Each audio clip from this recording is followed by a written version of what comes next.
For what purpose does the gentleman from Tennessee rise? I move to strike the last word. The gentleman is recognized for 5 minutes. Thank you. Before I yield to my colleague from California to respond, I would like to mention, I appreciated Mr. Lewis's history, but I would suggest to you that al-Qaeda could have found a base in Yemen. They could have found a base in the Sudan. They could have found a base in other places. There was nothing particularly unique about Afghanistan that allowed them to have that base there.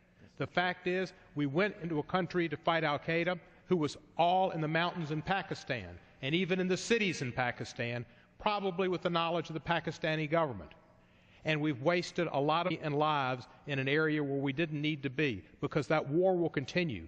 There are only 100 al-Qaeda, give or take, left in Afghanistan, but there are al-Qaeda at other spots in the Middle East. And al-Qaeda's people have plotted terrorist activities from Germany and from other places in Europe. They don't need Osama bin Laden's base to have activity. There's nothing unique. But as far as the Soviet Union went down for goodly reason because of all the money they spent in Afghanistan. True, we were there fighting them. But their attempt at gaining empire, which has been the loss of many empires, stretching too far and going beyond their supply lines, killed them. They spent money there, and they'd like us to stay there. They're being real nice to us. They're helping us with bases to bring in armaments and troops and supplies. Come on, America. Spend your money. Break your government. Come like we are, broken. It was a mistake. I believe that we need to get out of Afghanistan because we're losing lives and money, and doing it for a reason that's not going to make our country any better.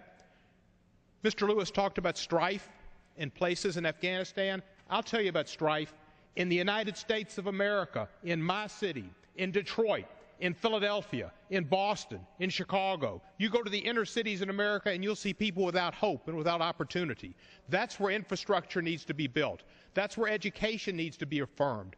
Not in projects in Afghanistan, but in the United States of America. And that's what the Conference of Mayors said, that we cannot afford this while our cities go to decay and our people lose their opportunity and our middle class is destroyed. We fight a war in Afghanistan, which was the war of another generation, which we should have learned from history in the Soviets' experience and what happened to them. And if you don't learn from history, you're doomed to make the same mistakes. And I see that happening. Admiral Mike Mullen said, national debt is our biggest security threat.